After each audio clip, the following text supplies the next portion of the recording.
Olá, meu nome é Daniel dos Apóstolos.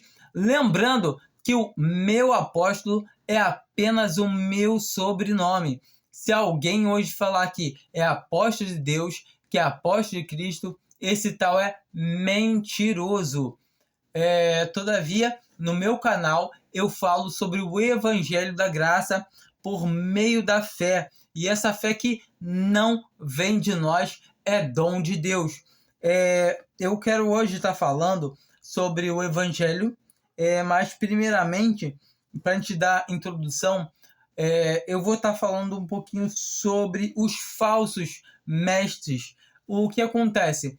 Muitas vezes, quando eu converso com as pessoas e elas se dizem cristãs, e quando no meio do desenrolar da conversa, eu pergunto a pessoa se ela tem certeza de salvação, se ela tem perto de salvação, e muitos falam que não tem, que está lutando para conseguir a salvação, outros falam que tem a salvação porque faz isso, aquilo, que esse é um dos piores casos, porque ele acredita ser salvo pelo que ele faz.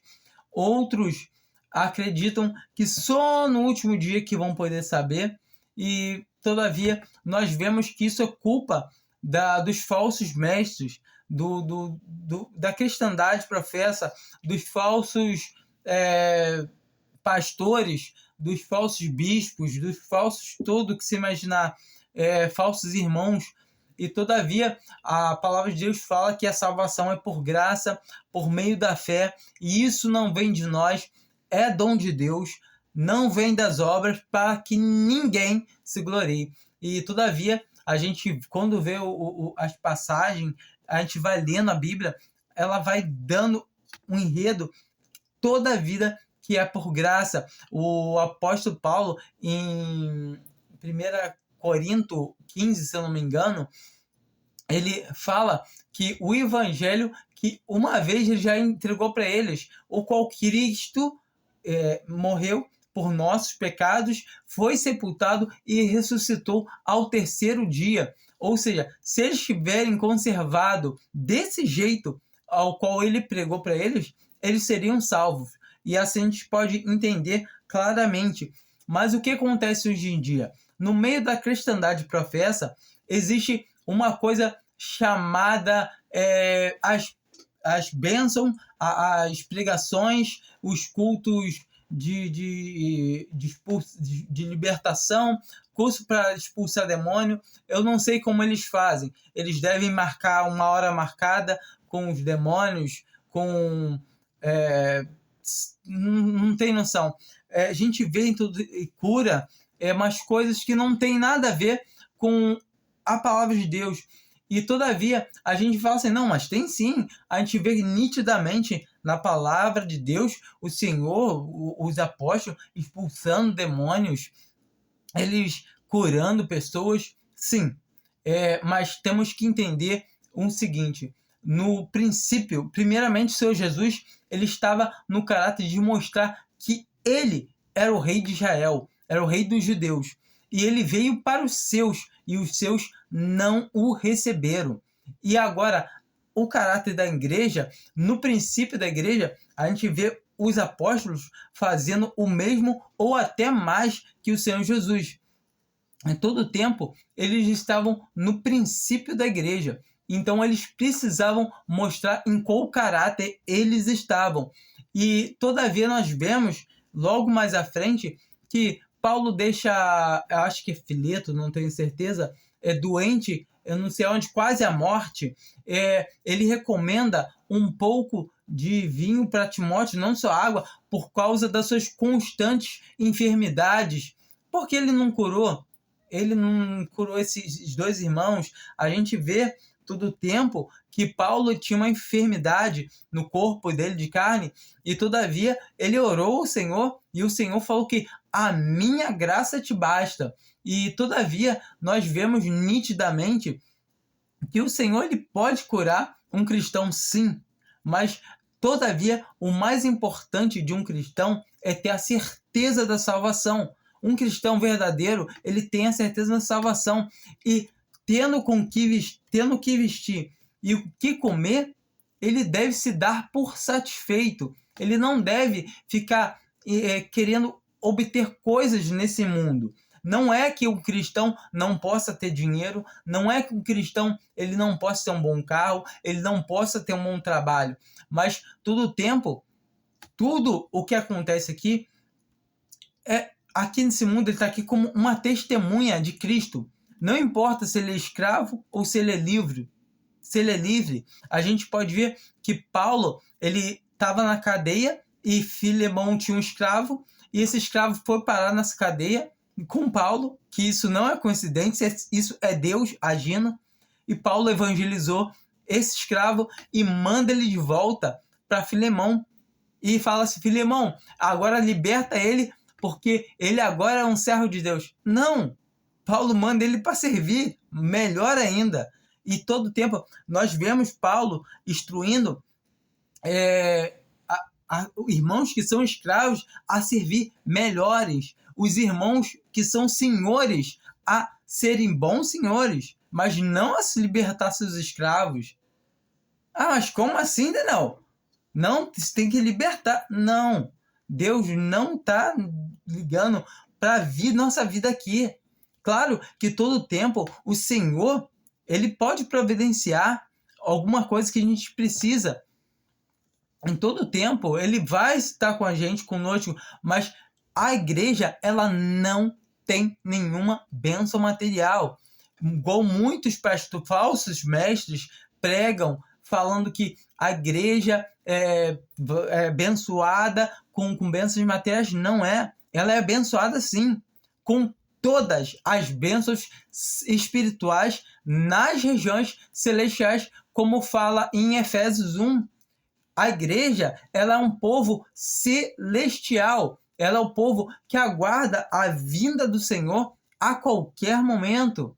Ela não aguarda nada nessa terra. A igreja, ela não passa pelo arrebatamento, porquanto o Espírito Santo foi dado para os cristãos e para a igreja. Para o cristão individualmente e para a igreja coletivamente. Ou seja, a gente consegue tirar essa prova em 2 Tessalonicenses, que fala que há um que tem que ser posto fora, ao qual detém o anticristo, detém a apostasia total. Qual que poderia impedir um ser energizado por Satanás, senão o Espírito Santo de Deus que está aqui na terra, que reside no cristão individualmente e na igreja coletivamente. Nós temos que entender que a igreja, ela embarrera a apostasia total. Ela está prestes a subir, porquanto assim que a igreja for tirada daqui da terra, o Senhor vomitará a Laodiceia. Vai vomitar o quê? A prostituta que vai ficar. Porque no meio da cristandade professa, nós temos tanto o cristão verdadeiro como o joio. Mas para a gente não ficar muito grande, eu vou trazer aqui em 2 Timóteo 4, a passagem aqui que Paulo está redarguendo Timóteo para ele poder estar fazendo pregação em tempo, fora de tempo. E aqui no versículo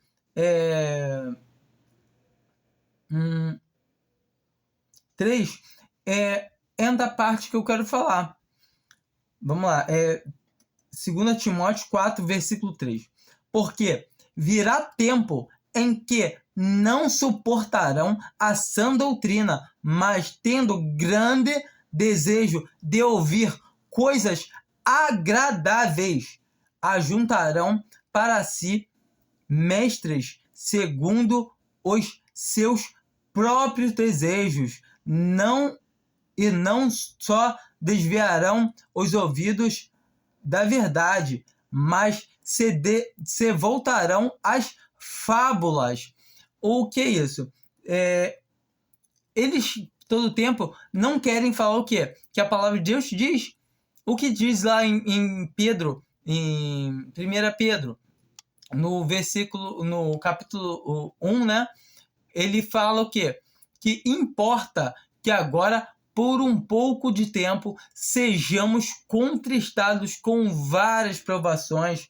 Aqui, mesmo nesse capítulo, a gente vê Paulo falando para Timóteo, para ele ser participante das lutas, dos sofrimentos. A gente vê em outros capítulos ele falando também o mesmo. A gente vê o apóstolo João falando o mesmo, que nós vamos passar por tudo isso, todas essas provações, perseguições. Por quê? Mas por causa da gente? Não, pelo nome qual a gente prega, o nome de Cristo Jesus. Quando alguém fala que só Cristo salva, isso tira o mérito daquela pessoa. E automaticamente ela se ira, porquanto quando você fala para um cristão que não é convertido, ele se diz ser cristão e que somente por graça ele é salvo, ele não pode. E ele cria raiva naquilo. Ele fala, não, só Jesus pode, não. Ele se revolta, porque ele não quer dar a glória que só merece ao Senhor Jesus, que é o Filho de Deus e é o verdadeiro Deus. Entenda que Jesus Cristo é o verdadeiro homem, 100% homem e 100% Deus, ao qual, sem pecado, se fez pecado por nós. E quando nós agora, voltando para o nosso capítulo aqui, que a gente lê esses 2 versículos, a gente vai entender. Todavia, quando a gente está congregado em denominações, em coisas assim, o que acontece? O homem, ele quer pegar o quê? Coisas para poder encher aquele ambiente, para trazer pessoas. Ele não quer saber se a pessoa realmente é convertida ou não. O que ele quer é receber o dízimo, ele quer que tenham pessoas, ele quer ganhar nome. Muitas das vezes, a pessoa pode até não querer o dinheiro, mas ela quer ter nome. Ela quer ser o pastor, ela quer ser alguém. E, todavia, ela se sente alguém quando ela acha que ela tem um povo que ele comanda, que ele gerencia, que ele é ao frente, o cabeça dali, ele se sente importante com aquilo. E automaticamente, todo o homem, se ele se deixar levar pelas coisas de Deus, mas não andando no Espírito, ele pode fazer isso. Eu não digo que, eu não... Gente, eu sou homem como qualquer um outro. Às vezes, quando eu faço uma pregação, tal, outra coisa assim, depois caramba, aí é normal, porque essa carne que habita nós habitamos, ela ainda precisa ser absorvida pelo incorruptível. Enquanto não recebemos um novo corpo, devemos estar vigiando a todo momento. Devemos andar no Espírito, mortificando essa carne. Todo tempo em oração. Todo tempo andando no Senhor. Por quê? Porque senão, do nada, quando a gente vai ver, a gente já está fazendo alguma besteira. Está falando alguma coisa da carne, da nossa vontade, o que engrandece a nossa carne. Todavia, a nossa carne vai querer usar isso de pretexto, de artifício, para poder o quê? Se promover, querendo ou não. Ou seja, se nós não vigiarmos, nós todo o tempo, mas muitas vezes, esses homens, principalmente os que ainda realmente não têm a certeza de salvação, eles acham que pode perder, esses não têm o Espírito, pior ainda, porque eles usam da piedade como artífice de lucro. Ou seja, e como o apóstolo Paulo fala, e realmente é. E todavia eles querem o quê? Querem lucrar. E o que a gente mais encontra são homens perversos que só querem tosquear as ovelhas e arrancar a gordura, mas não querem nada. Ou seja, eles não são pastores, porque o verdadeiro pastor é aquele que dá a sua vida pelas ovelhas. Uma vez eu li no Facebook, eu acho, uma mensagem de um irmão. Estava assim: eu nunca vi na igreja nenhum irmão chamando o outro de pastor. E é verdade. A gente vê irmãos que tinham dons de pastorear. Se eu não me engano, Barnabé era um pastor, porque ele tinha o dom de pastorear. Não era o pastor Barnabé, nada assim. E certamente, hoje em dia, o que você mais encontra é pastores. A maioria dos meus colegas de infância, que foram criados comigo, hoje eu vou olhar, a maioria é pastor, é bispo, presbítero, e sabe, é uma coisa que eu não consigo assim enxergar o quanto o homem tá, sabe, assim, indo por água abaixo, tá indo de mal a pior. E quando a gente consegue entender o que é essa pregação de 2 Timóteo, que o apóstolo fala que eles não suportarão a sã doutrina. A sã doutrina é essa, que nós somos salvos por graça e não temos mais participação nessa terra, como está escrito lá em 2 Timóteo 5, porque se vivemos, para Cristo vivemos. Ou seja, nós não vivemos mais para nós. Se estamos aqui nessa terra, é para dar um bom testemunho. Se morremos agora, estamos na glória. Se o Senhor voltar agora, estamos na glória. Não importa o que aconteça. Quem tem a salvação, tem, acabou. Ah, mas se a pessoa pecar tal coisa assim, ela não perde a salvação. Só que ela vai chegar de mão vazia. Ela vai sofrer detrimento. Como está escrito lá em 1 Coríntios 3. Todavia, o que se queimar a obra, o tal sofrerá detrimento. Mas o tal será salvo, todavia, como que pelo fogo. Entenda aqui que fogo é o juízo de Deus. Então, a pessoa vai ser queimada pelo fogo, que é o juízo de Deus, mas tem uma cláusula. Uma cláusula que Deus não pode ir contra a sua própria palavra. O homem, se ele for infiel, Deus permanece fiel, porque ele não pode se negar. E que ele diz na palavra dele? Quem crê em mim tem a vida eterna. Já passou da morte para a vida. Não entra em juízo. Ou seja, uma vez que a pessoa crê, ela não entra em juízo. Ponto final. Ah, não, mas é falar que a palavra de Deus está mentindo. Em João 3, fala a mesma coisa. Em João 5, afirma novamente. Em João 6, é maravilhoso que a gente entende que ninguém vai ao Pai, vai a Cristo, se o Pai não levar. Se o Pai não te levar a Cristo, você não vai. E se o Pai não te conceder o dom da fé, você não vai crer. Ou seja, o único caminho para chegar a Deus é Cristo. E a única maneira de chegar a Cristo é se Deus conceder. E isso que os cristãos professos somente não conseguem entender. Quando eu falo cristandade professa, eu me incluo no meio também. Porquanto não tem como a gente poder estar fazendo uma divisão. Esse é verdadeiro, esse é falso. O cristão, a cristandade é uma coisa só. Todos nós professamos Cristo Jesus.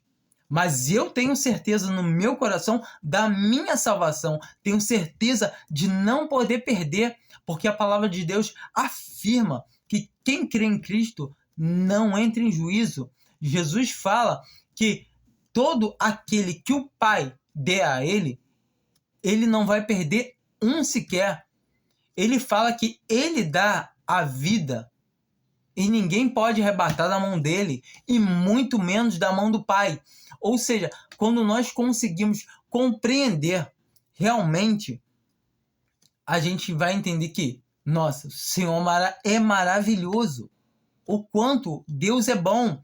Deus, ele, sabe, a gente não faz nada para ser salvo. Somente a gente precisa fazer uma coisa: crer. Quem crê? Toda a Bíblia vem falando, os evangelhos, as cartas, as epístolas, falando os que creram. Porque todos os que creram, em todo lugar, é sempre os que creram. Romanos 9 fala que todo aquele que crê na rocha, que é quem? É Cristo, não será confundido. Ou seja, imagina uma pessoa chegar, eu creio em Jesus, aí no último dia, não, Senhor, mas eu fico confundido. Não tem como ficar. É duvidar da palavra do Senhor. Quando a gente cogita que podemos perder a salvação, é o mesmo da gente estar falando assim, será que a palavra de Deus fala isso mesmo? Será que dá para confiar na palavra de Deus? É isso. É não crer na palavra de Deus. Quando a gente não crê na palavra de Deus, somos incrédulos. Por isso que a palavra de Deus tem que ser toda crida. Mas eu creio em algumas coisas na Bíblia, não creio tudo. Sinto muito te informar, se você não crê na Bíblia toda, você não crê na Bíblia. Não existe crer, em parte. Não, é impossível. Ou você crê que Cristo Jesus é Deus, que Ele sempre existiu, que todas as coisas foram feitas por Ele e para Ele. Ou seja, quando você crê nisso, você crê que tudo começou com haja luz. Isso é maravilhoso. Porquanto o Senhor na eternidade, Ele já desfrutava do seu amor com o Pai. Entende isso? A Trindade, o Pai, o Filho e o Espírito Santo já existiam na eternidade. Eles são seres celestiais eternos. E a vida eterna é o próprio Senhor Jesus. Entenda, se você tem a vida eterna, é porque você tem o Senhor Jesus.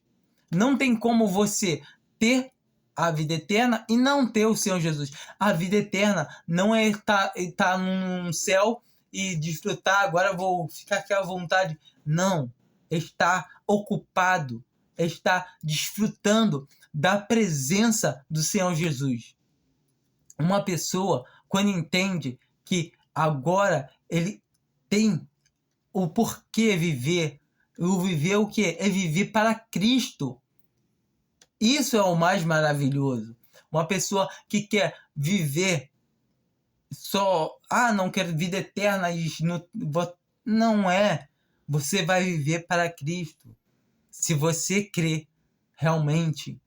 Quando a pessoa, muitas vezes, quando falo com algumas pessoas que Cristo é a vida eterna, tal, a pessoa faz aquela cara assim. Sabe? A pessoa não quer Jesus. Igual a gente pode ver isso também aonde? Lá em João 6, que muitos daqueles se retiravam. Por quê? Não quero. Eles não queriam o Senhor Jesus. Ele fala em João 6 também que eles buscavam ele não por causa dos sinais que eles viram, mas porque comeram e saciaram a sua fome, encheram a sua barriga. E hoje em dia também muitos querem o quê? Só encher as suas barrigas.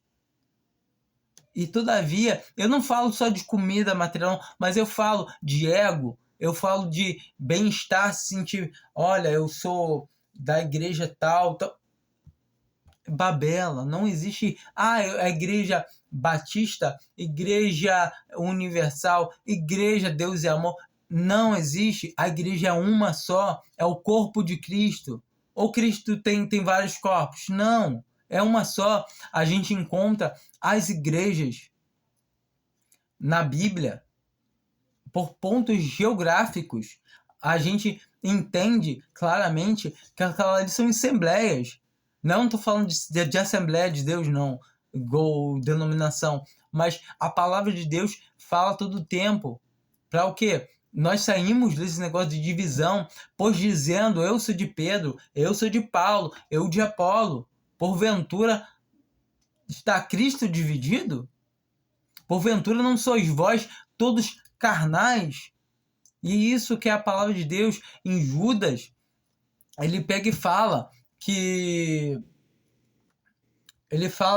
os homens causam divisões E isso são divisões. A palavra de Deus fala para nós sermos concordes em tudo, no falar, no andar. Ou seja, cada igreja tem uma doutrina. Tem igreja que não pode ter barba, tem igreja que não faz sentido isso. As doutrinas da igreja estão nas cartas dos apóstolos, entende? Na carta dos apóstolos e nas epístolas. Fora dali, subiu de Atos para cima, não é igreja, é judaísmo. A igreja não é judeu.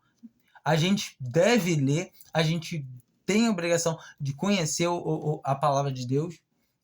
A gente deve ler toda a palavra, todo o Antigo Testamento, sim, para a gente conhecer mais do Senhor. Quanto mais a gente conhece do Senhor, melhor é.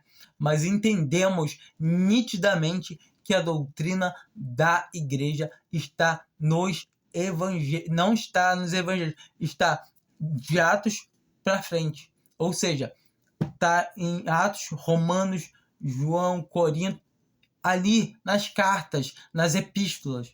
Quando nós começamos a entender que ali que está a essência da igreja, a gente consegue entender que a igreja não tem dízimo. A igreja não tem dízimo. Ela tem coleta de livre e espontânea vontade, de coração. Entenda isso. Não é obrigado a ficar dando dinheiro. Esse negócio de dar dinheiro, isso não existe. Ah, mas precisa de dinheiro para pagar isso, pagar aquilo. Se não está conseguindo manter as portas abertas sem cobrar, sem pedir dinheiro, é porque não é de Deus. Porque o Senhor, o que Ele abre, Ele abre. Entenda isso. O que o Senhor estabelece, Ele estabelece. É totalmente diferente. Mas o principal de tudo é que as pessoas possam entender que a palavra de Deus, ela não pode entrar em contradição. Ela não pode se contradizer. Quando a pessoa entende que o evangelho é Cristo morreu em nosso lugar, ressuscitou o terceiro dia. O sangue de Jesus Cristo nos purifica, limpa todos os nossos pecados. Esse é o evangelho. Só. Você crê? Então você tem a vida eterna. Não pode perder, como o Senhor Jesus falou. Quando você cogita que você pode perder, você diz que o Senhor Jesus é mentiroso, está fazendo pouco caso da palavra de Deus, está dizendo que o Senhor Jesus é fraco, porque ele fala que a vontade do Pai é que ele não perca nenhum. E você está dizendo que ele pode perder? De jeito nenhum. Ah, mas e os apóstatas? Lá em Tiago fala também de que a fé sem obras é morta. A apostasia é de alguém que conheceu a verdade, mas nunca creu. Você pode ouvir essa palavra, você pode ler a Bíblia, você saber, não, está escrito na palavra de Deus, mas não crê. Você chegou ao conhecimento da verdade e não crê, e se apostatar, porque você nunca creu. Uma pessoa que creu não tem como descrer. Ah, eu cria, agora não creio mais. Não existe. Porquanto, a partir do momento que você crê, não tem mais volta, não tem para onde fugir. Você pode correr para onde quiser. Se você foi comprado por bom preço, não tem jeito.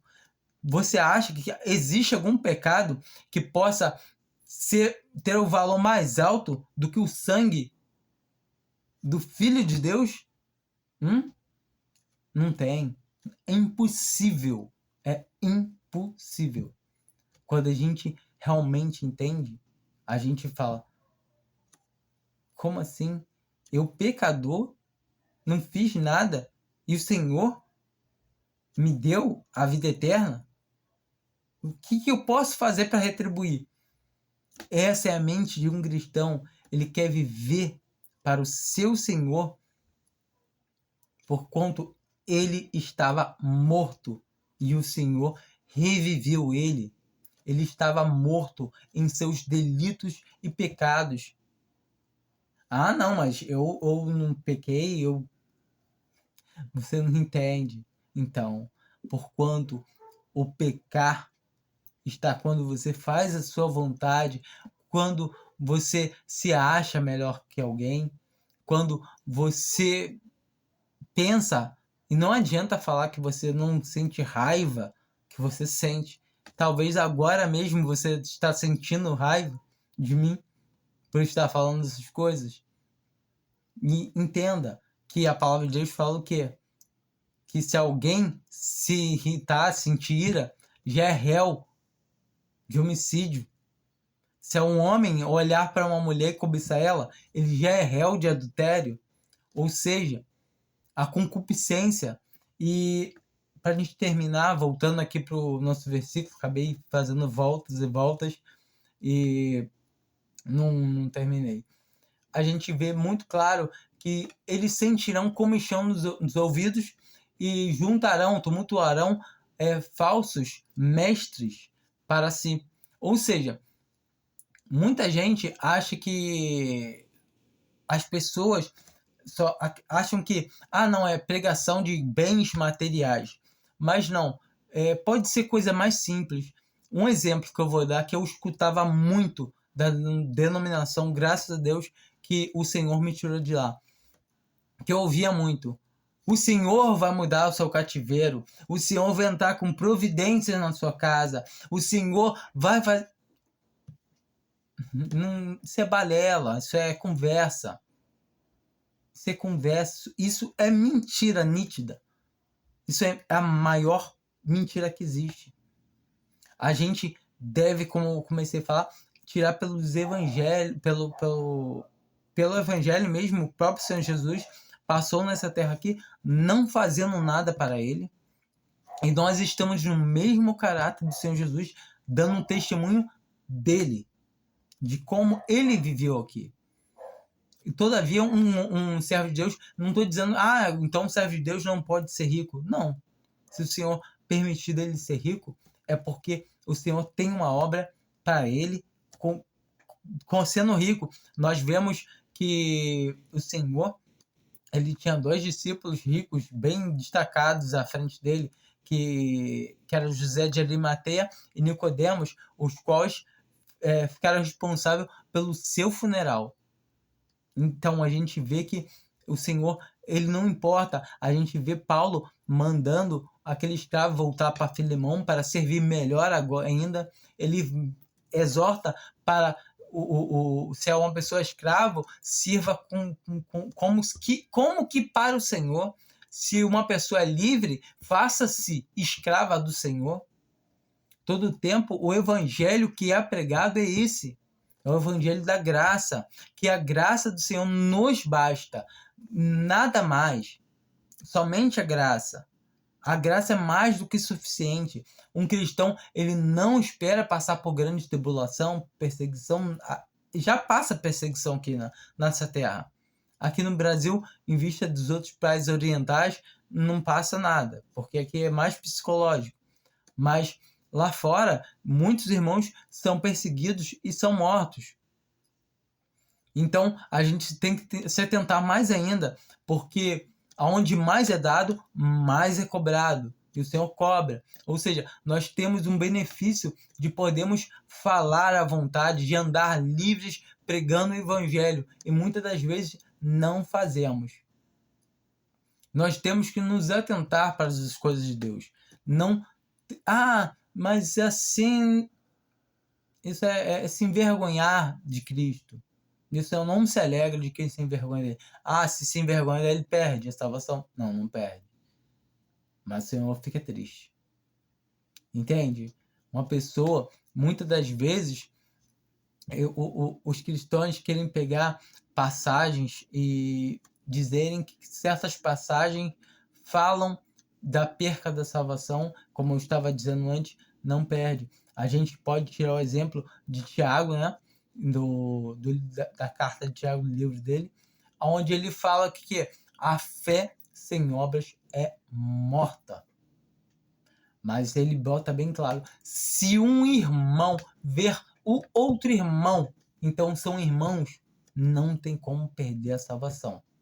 Mas eu não sei se realmente a pessoa crê. Se a pessoa crê realmente em Cristo Jesus como seu Salvador, ela tem essa vida eterna e jamais pode perder. Mas será que a pessoa, meu irmão, isso que ele está falando, o testemunho, para mim poder reconhecer alguém como cristão, ele tem que me professar Cristo e ter um bom testemunho.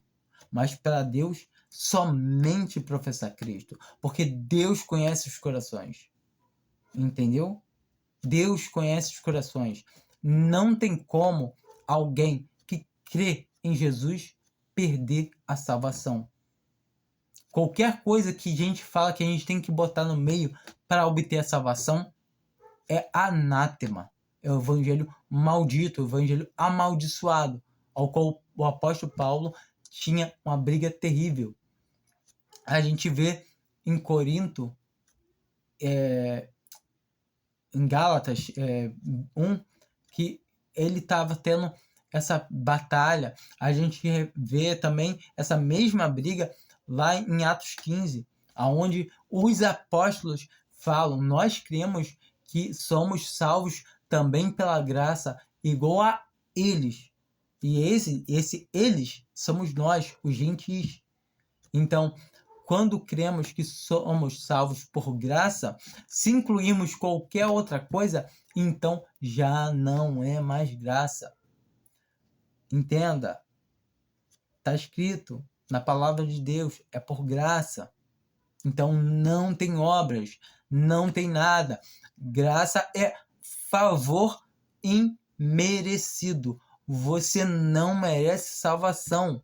Igualmente eu não mereço salvação, mas recebi por graça, porque o amor do Senhor é muito grande, porquanto Deus amou ao mundo de tal maneira que deu o seu Filho para que todo aquele que nele crê tenha a vida eterna.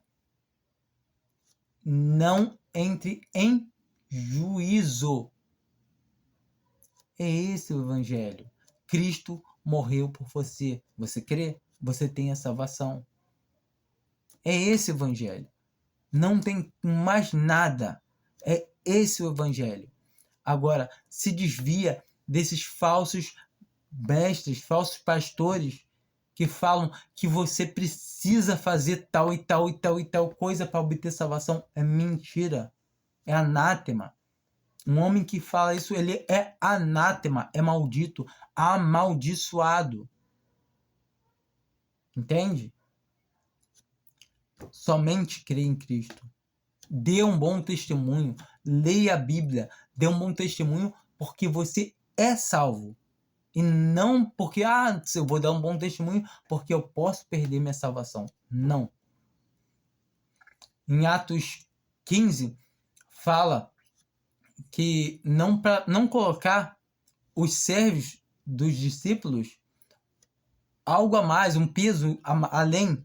Ele fala somente para eles se resguardarem do sexo imoral, ou seja, da prostituição. Eles só falam para eles ter da carne sufocada, da comida oferecida a ídolos. É isso. Mas o quê? Para ser servo, dando um bom testemunho. O princípio é isso, é básico. O básico, arroz com feijão. Claro que nós devemos fazer mais coisas, nos atentar a ler a palavra de Deus e as demais coisas. O Senhor vai nos mostrando, nos alinhando, nos colocando do seu jeito, do jeito que Ele quer. Não somos nós mesmos que vamos fazer, o Senhor vai colocando desejo no nosso coração. Não perca seu tempo indo, agora tem que ir para a igreja. Vai não. Essas igrejinhas de esquina, esses templos luxuosos, são tudo invenção de homens. Não tem nenhum lugar na Bíblia mandando construir templos. Não há nenhum lugar na Bíblia dizendo que a igreja de fulano de tal está criando. Não. É congregar somente ao nome do Senhor. Se você ainda não entende, fique em casa, ora a Deus, leia a palavra de Deus, que o Senhor é aquele que pode e vai te instruir no tempo certo. Clama a Ele, pede a Ele, pergunta a Ele aonde é para você estar, e Ele vai te dizer ao nome. Não é nenhuma igreja que tem um nome escrito Jesus, não. Que um homem está à frente. Entenda, leia Corinto. 1 Corinto é maravilhoso. Para um novo cristão, a melhor coisa é ler Atos, ler 1 Corinto. 1 Corinto é maravilhoso. Romanos. Ali está a estrutura de como um cristão ele deve ser e de como ele deve andar. É melhor do que dar ouvidos a pregações de homens, onde mulheres pregam. Ah, mulher não pode. Não. A palavra de Deus é bem clara. Não permito que a mulher pregue, que a mulher fale na igreja. E essas coisas são mandamentos do Senhor. Entende? E é isso que você vê, esse negócio de culto de libertação. A gente vê que Paulo, por dias, ficou vendo aquela jovem que tinha um espírito de pitonisa, e não fez nada, porque ainda não era a hora. E o Senhor, quando tocou no coração dele, ele expulsou aquele demônio que estava possuindo aquela garota. A gente tem que entender que as coisas de Deus têm sempre um propósito para Deus, e não para engrandecer homem. Nenhum homem merece glória, nenhum homem leva glória. Entenda, Paulo trabalhava com as suas mãos. A palavra de Deus fala que Paulo montava tendas. Ele fazia tendas para vender. Ou seja, ele pega e fala: eu podia ser pesado a voz, mas para não dar ocasião, para dar exemplo, não cobrei nada, não fui pesado a voz. Ou seja, aí ele, sendo apóstolo, não quis ser pesado, aí vem um cara e vai cobrar. Se alguém pede dinheiro, corre dele. Entende? Se alguém pedir dinheiro, corre dele. Porque quem trabalha para Deus, ele espera em Deus. Que Deus providencia todas as coisas para ele, sem ele precisar pedir. Ele não deve pedir a ninguém. Ele não deve querer ser mais que ninguém. Ele querer só ele pregar, ele ser o dono de um púlpito. Isso é errado. A palavra de Deus fala que todos podeis profetizar. E profetizar hoje em dia é proferir da palavra de Deus já pronta. Não existe esse negócio de pão quentinho vindo direto do céu. Isso é baboseira. Não existe mais. A palavra de Deus está pronta. É a Bíblia. Se não está na Bíblia, é falso. Não tem verdades novas a vir à tona. Todas as verdades estão na Bíblia. Entende? Então, creia em Cristo Jesus como sendo o seu único e suficiente Salvador. E saiba que você crendo, você tem a vida eterna. Não creia nesses homens que pregam coisas que não convêm na palavra de Deus, que só te enganam, te deixam perdidos. Todavia, quando a gente abre o celular, abre um computador, qualquer coisa, e navega na internet, o que mais vemos são homens corruptos, de entendimento, falando baboseira, fazendo a palavra do Senhor de chacota na boca de incrédulos, e na boca de cristãos também. E todavia nós vemos que tudo isso faz parte, porquanto o Senhor não perdeu o controle da sua igreja. A igreja é a noiva do Senhor. Ela está crescendo, sim, junto com a meretriz. O trigo cresce junto com o joio, mas o Senhor conhece os que são seus. Ele está à porta e bate. E se alguém ouvir e abrir a porta, o Senhor entra e ceia com ele, e ele com o Senhor. Entende? A gente é maravilhoso. Eu espero que essa palavra ela não tenha ficado muito grosseira, mas é a realidade, é a verdade da palavra de Deus. Infelizmente, é preciso falar que esses homens aí fora, a maioria deles são ladrão e mercenário, como o Senhor Jesus mesmo fala, que ele é o verdadeiro pastor e os demais são ladrão e mercenário. Todo aquele que vem antes dele é ladrão e mercenário, é salteador. Tem umas versões que falam isso. Leia João 10 e você vai entender. Todo o que vem antes dele. E nós, a igreja, aguardamos a sua vinda. E todo aquele que ama a vinda do Senhor, esse o Pai ama também. Tudo bem? Fiquem com Deus. Espero que vocês venham a crer realmente em Cristo Jesus como sendo o único e suficiente Salvador. Amém.